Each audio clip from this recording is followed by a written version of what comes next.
Hey everybody, welcome to Shifty's Club. Today, I got some pretty good stuff for you guys. Um, First off, there was a guy who asked me what I thought about Mega Steelix for the Primal Clash rotation. I have tested that deck every way I can think of. I can conclusively say, out of my testing, I don't believe that it is going to be effective at all. I mean, it just takes way too much to get out, and there's really no acceleration process for it. I mean, 5 energy. I mean, heck, we had water toolboxes doing 2, 3 energy with Max Elixir, but Max Elixir can't keep up with that. And even double colorless energy. I mean, we don't have ways to attach multiple double colorless in one turn outside of an attack, and that would require evolutions. But I honestly could get Steelix to maybe win 2 or 3 games in a Primal Clash on rotation in a tournament, but I don't see it winning tournaments at all. Um, Another thing is I got a free bet from sportsbook.ag, guys. Birthday bet for $5. Took it, put it on Toronto for the Canadian Football League. Won, so I want to see if I can take a free $5 bet and see how far up the ladder I can climb with that. And then I'll show you guys, possibly. I don't know if I will or not. I don't want to brag too much. Um, Also, another note, in one of my future videos, you're going to see 3 of these, or sorry, 3 of these card tower houses my thumb is kind of sort of pointing at. You're going to see 3 more of them lined up all the way back through there.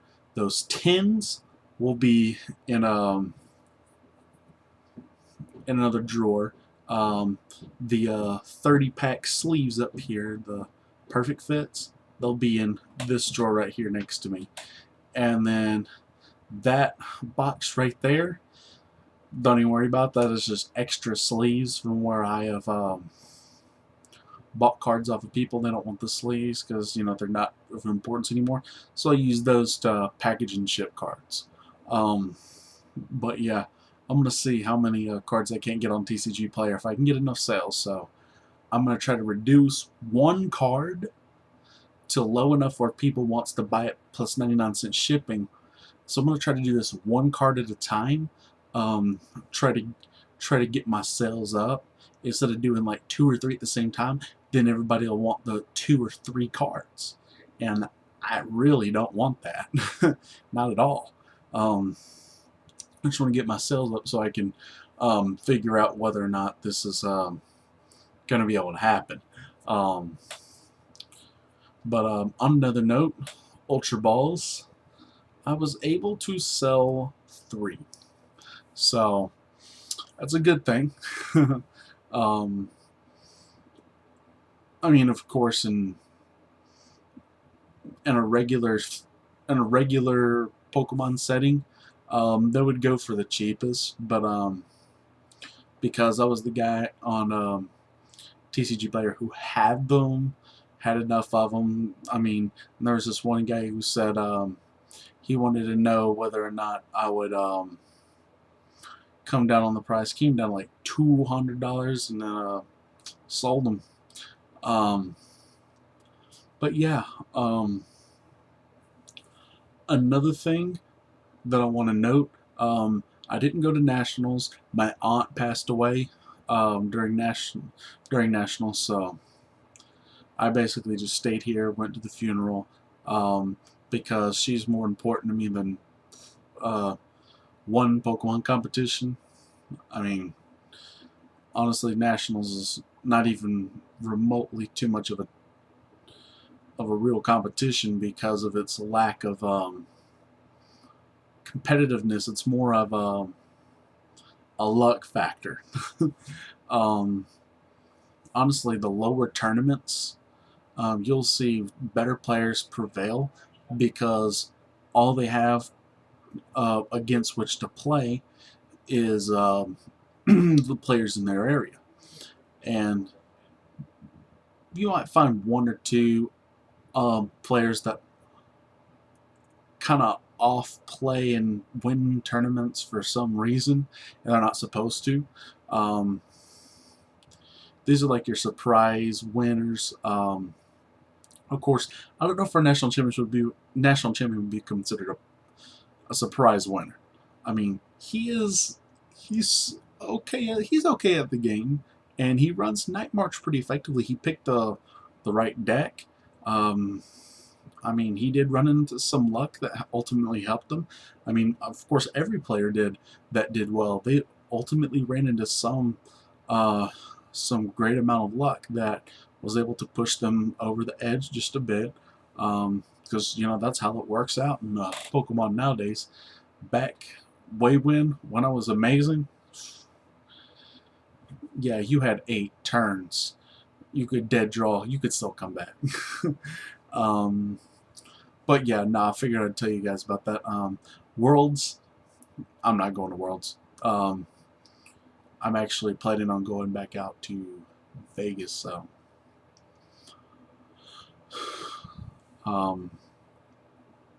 that's that. I'm just gonna see what I can do with this online free bet, see how far I can take this one out. For now. And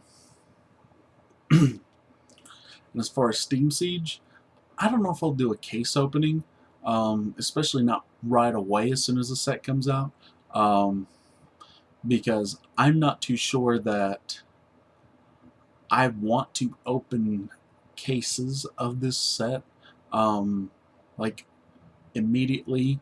I'm probably going to wait to see what happens, because more than likely I'm going to be buying play sets competitively.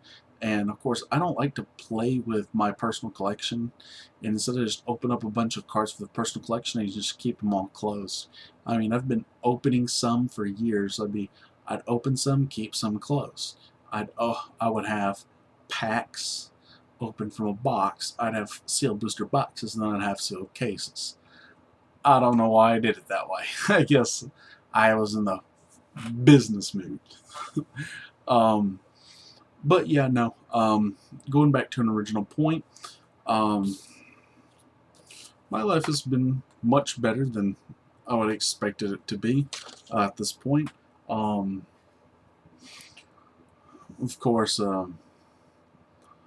my TCG player business is doing okay for now. I mean, it's still, you know, at the bottom of the totem pole to most people, but we'll see how well I can turn that around.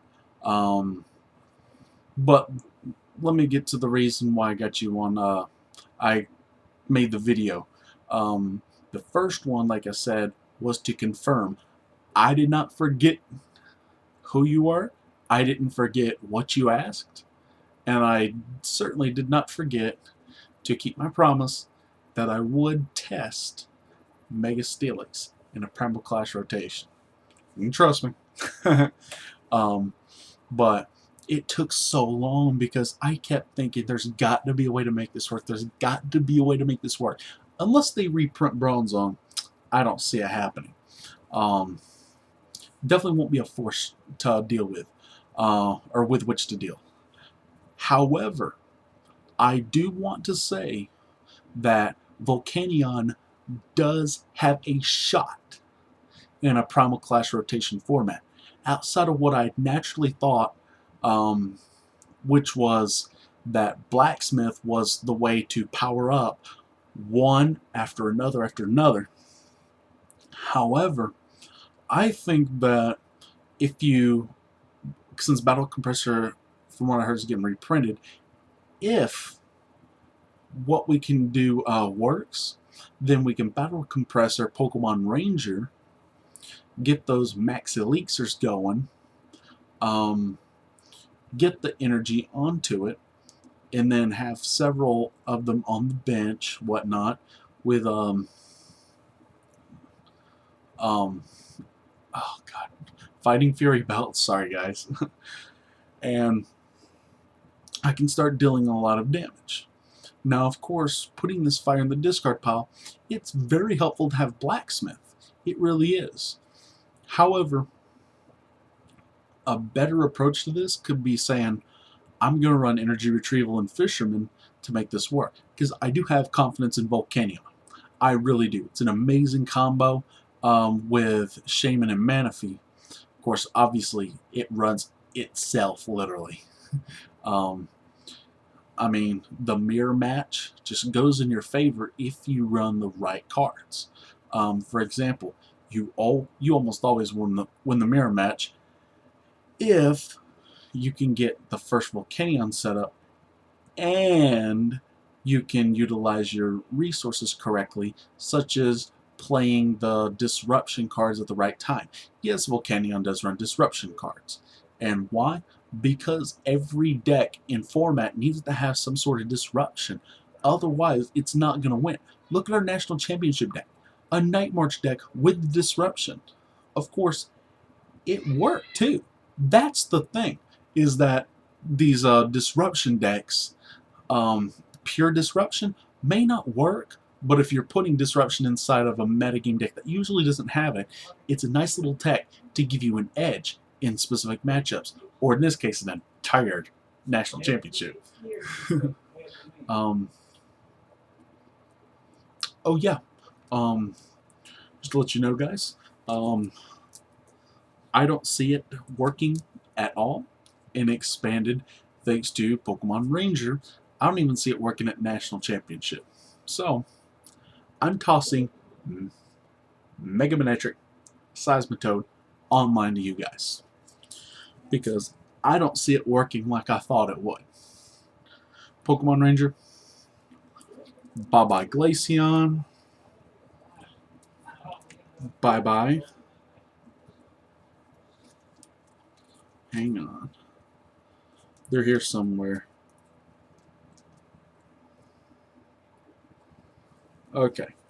Yeah, I can't find them, but but yeah, things like Seismitoad, Glaceons, my entire Jolteon, Glaceon, or Eevee-Lock screwed completely because of one card. And I mean, that one card can basically just instant kill.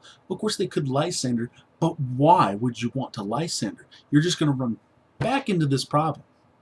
And a Lysander really doesn't do you any good if I can kill your resources with my disruption, which I did add a little bit of it after posting the deck. I'm not going to post a new list because it's part of useless now with this Pokemon Ranger coming out.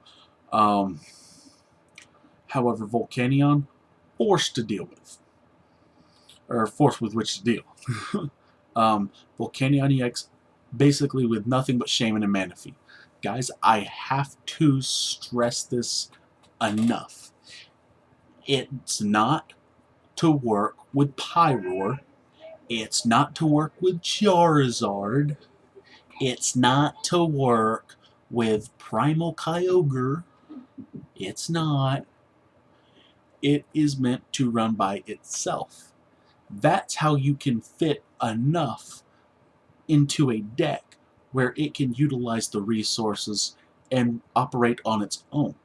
There's no deck in format that can keep up with it, except obviously itself, when it has the correct build, when it is operated correctly, and consistently can get what it needs done. That's exactly what happens. Of course, in the mirror match, the problem lies the weakness. Now, of course, most people would say, I'll just take a weakness policy. That's not going to solve anything. Weakness policy does nothing. I promise you, it does nothing.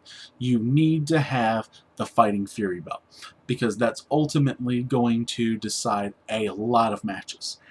And because you have the ability with your other Volcanion EX's abilities to deal more damage, then heck, you can do 220 damage with 3 discarded fire energy. So basically 3 Volcanion EX down, you have 3 fire energy discarded with those abilities. That's 220 damage. 130 plus 30 plus 30 plus 30. Oh yeah, forgot to add Fighting Fury Belt. but no one really cares about that right now. But also another thing that will put it to where I think it will win Worlds is the fact that it can utilize Dive Ball. Yes, it can utilize Dive Ball. With Manaphy, it can. It can utilize Fury Torch, Blacksmith, Scorched Earth. That is amazing for one Pokemon. Who would have thought these dual types would come in so much handy? Basically, I'm not going to promise I'm going to be running Volcanion EX the whole season. I am certainly going to run it, though. It will be one of my decks. In this other deck I've been working on called Batsmove. It's just like a nice... I don't know what it is. VATSMUV, or MUV. It's Vespiquen, Ariados, Talonflame, and any of you who know what Talonflame does will understand, but I'll get back to the original point. Shaman, Mew, Unknown, Vileplume. Now there's a reason why half these cards are even in the deck. And the reason why they're in the deck is because they help so much. Like, for example, because you're trainer locked, you can't take use of new cards like SP Charge or Special Charge. So Special Charge isn't going to do you too much good if you only run 4 double colorless. And because AZ, from what I hear, is being rotated and not coming back in that EB4. Well, it might, I don't know. From what I hear, someone said it wasn't, but I don't know. But without AZ, it really doesn't do much for us. So what I did is I took 2 Pokemon, Talonflame, which is a 4 of, and the reason you run it is because of 2 reasons. A, it can start the game and give you a major boost. I mean a major boost. Being able to do 40 for 1 colorless, insert your deck for 2 cards. That is amazing. I mean, to be able to start off the game. And if you can't start with it, or you have 3 extra copies in the deck, they work very well with Vespiquen's attack. So, that's a thing to think about, guys. Mew, and the reason we use Mew is so we can virtually save our Vespiquens if they become too big of a hassle. Of course, because we have Vileplume, we can't use things like Revitalizer, so they're shooting us in the foot, sorta, kinda, but not exactly. But I still believe that this deck has a chance to be something, and I know it will be seen. I guarantee you a Vespiquen Vileplume, or even my version, the Vatsmov, will be seen. I promise you. Not by me, but by someone else, because it is that good. I'm not saying it's going to beat any Volcanion deck, but because it won't. Not by a long shot, not unless you start first and get Vileplume, and at the same time you're able to judge them to 4 useless cards. That's it. But anyway, I'm not gonna leave you guys here too much longer. It's been 20 minutes. But if you haven't subscribed, you should subscribe. Post any comments in the comment section down below. And as always, I hope you guys have had as much fun as I had, and I'll see you guys next time at Shifty's Club.